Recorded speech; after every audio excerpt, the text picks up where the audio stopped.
House of the Dragon fue un bálsamo para todos los amantes del universo fantástico creado por George R.R. Martin, pues después del catastrófico final de Juego de Tronos y la sempiterna espera por el sexto libro de esta saga, esta serie nos vino a recordar por qué amamos tanto estas historias y a este universo. Tuvo todo aquello que nos fascinaba de Juego de Tronos y de los libros, es decir, las intrigas políticas, las conspiraciones maquiavélicas, los personajes memorables y las épicas batallas. Sin embargo, también es cierto que hay algunos detalles que, si bien no son realmente errores, sí cambian un poco la experiencia de lo que se siente esta confrontación entre los Targaryen, aunque también es justo decir que es un producto incompleto y que todavía queda mucho por ver como para tener un juicio completo sobre esta adaptación.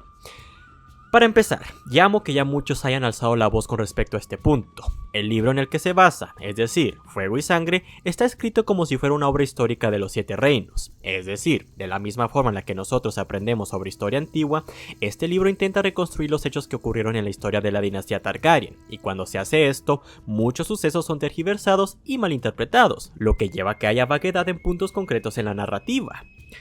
Cuando nos topamos con la historia de la danza de los dragones, nos damos cuenta de que hay distintos puntos de vista acerca de lo que realmente sucedió en este enfrentamiento. A veces convergen y en ocasiones son absurdamente opuestos, por lo que por lo menos del lado literario nunca estaremos 100% seguros de qué es lo que sucedió en realidad. Por eso mismo, la serie tiene este gran desafío, el de dar su interpretación del libro y reconstruirla como mejor le convenga. Además, y esto es también lo que mucha gente que ha leído el libro olvida, al contarse como un estudio historiográfico, esta narrativa se desprende de la psicología de los personajes, por lo que en muchas ocasiones no sabemos cómo eran en realidad los personajes que vemos aquí, así que el trabajo de reconstruir la psique de estos es algo que deben afrontar los escritores y productores de la serie.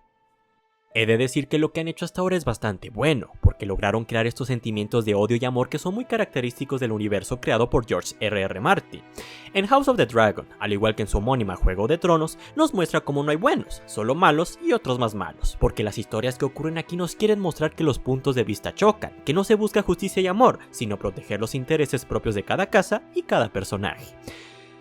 Cada individuo que conocemos aquí está luchando su propia batalla, y esto los convierte en los villanos de otros que a la vez son los villanos de otros personajes, porque como mencionamos antes, los intereses chocan. House of the Dragon logra mostrarnos esto porque del lado de ambas facciones podemos ver cómo hay quienes están dispuestos a cruzar cualquier límite para acabar con sus oponentes. Ahí tenemos a los ejemplos más claros, es decir, a Daemon Targaryen y a Otto Hightower.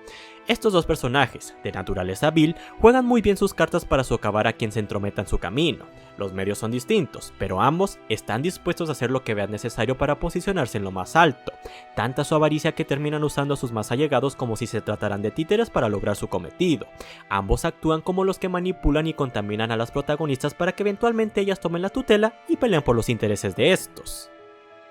Esta corrupción la vemos tanto en Alicent como en Rhaenyra, ya que las dos comienzan a comportarse cada vez más desafiantes con todos aquellos que no comulguen con lo que ellas representan. Ahora, esto es más notorio en Alicent, quien es la primera en sacar las garras para defender sus intereses. Recordemos aquella excelente escena en la que estaba dispuesta a sacarle un ojo al hijo de Rhaenyra para buscar justicia por lo que le sucedió al suyo.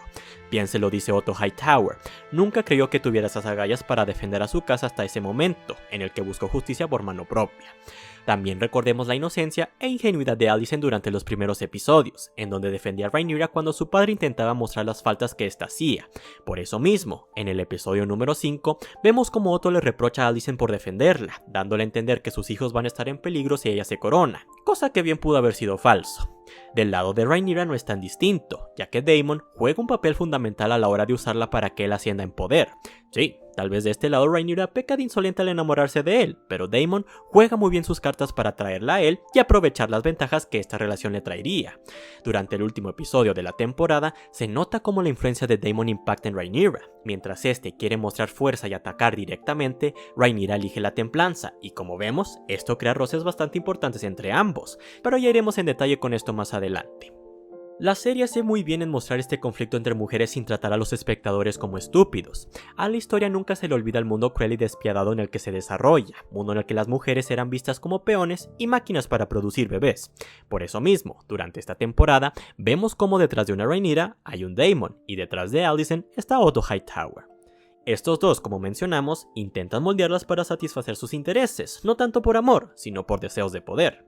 No obstante, y esto es lo que se debe ver en las próximas temporadas, tanto Rhaenyra como Alicent tienen que descender aún más en esta corrupción al ver cómo las hostilidades están destruyendo lo que más aman, y cómo se convierten en algo peor que en lo que decían estar en contra. Esta es la esencia de la danza de los dragones. De ambos lados hay atrocidades que hacen que la lucha se vuelva cada vez más indigesta, por lo que las dos deben ver cómo su sed de venganza las convierten en monstruos y en un mal mucho peor de lo que ellas imaginaban, que si bien antes fueron manejadas por los demás, cuando toman el mando, no lograron ser tan diferentes como aquellos que las usaron. He visto que hay quejas con respecto a que Rhaenyra se le presenta como alguien buena y justa, cosa que no sucede en el libro. Sin embargo, aunque sea cierto que en este punto de la historia en el libro Rhaenyra ya había mostrado sus verdaderos colores y se mostraba como alguien despiadada, creo que la escena final de la temporada, en donde Daemon le dice lo sucedido con Luke, se ve en su rostro cómo el dolor se transforma en odio, lo cual podría indicar que esta faceta fiera está por salir, así que aún hay que esperar para ver cómo se representa el odio en este personaje.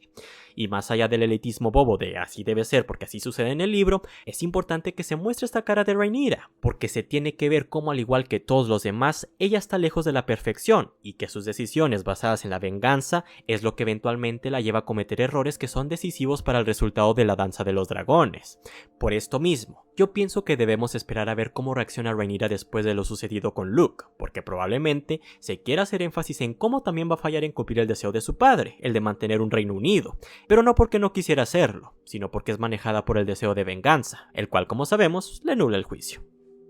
Hablando de Viserys, es de lo mejor que vemos en la temporada. Esa entrada triunfal en la que está enfermo y quiere hacer valer su voz por última vez es de las mejores escenas de este universo, pero como expliqué en este video, Viserys fue demasiado voluble y permisivo, lo cual sin querer lleva a su reino al desastre.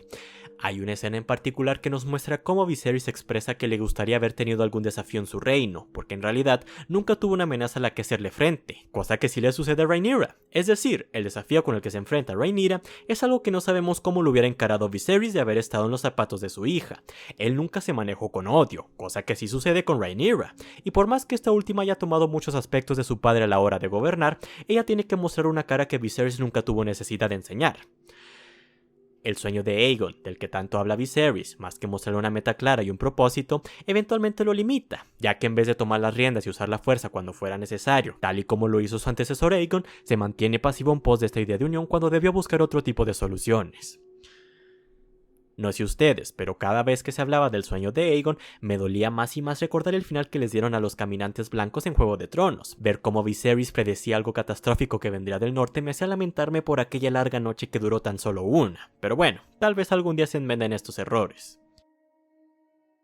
Por el otro lado, ya hablando de las cosas que me dejan algo insatisfecho con la serie, además de las claras intenciones de hacer a Rhaenyra la buena, los episodios finales, a pesar de sentar las bases para lo que viene, es decir, el grueso de la batalla, creo que no dan la diana al mostrarnos lo ambicioso y crueles que pueden llegar a ser los personajes en cuestión. Hay dos casos en particular, el primero, la indiferencia de Aegon, y la segunda, la decrepitud de Aemond para acabar con Lucerys. Con Aegon se pierde un poco de la magia de este personaje al mostrarlo como alguien que ni siquiera está interesado en el trono de hierro. Muy al estilo de Alicent y Rhaenyra, en la serie a Aegon se le muestra como un títere de los demás. Por eso mismo, al igual que sus homónimas, este personaje tiene que mostrar sus verdaderos colores una vez que sea necesario.